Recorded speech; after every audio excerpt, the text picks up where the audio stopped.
The Schoolhouse Blizzard, also known as the Schoolchildren's Blizzard, Schoolchildren's Blizzard, or Children's Blizzard, hit the U.S. Plains states on January 12, 1888.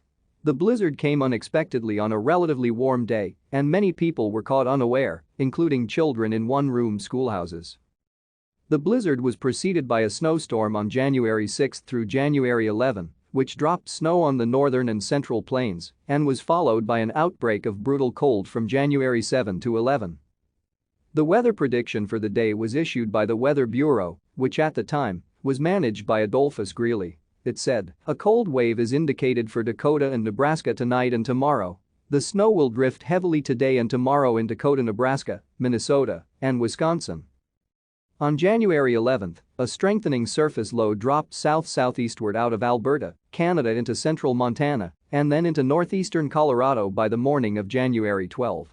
The temperatures in advance of the low increased some 20–40 degrees in the Central Plains at 7 a.m. Thank you for watching.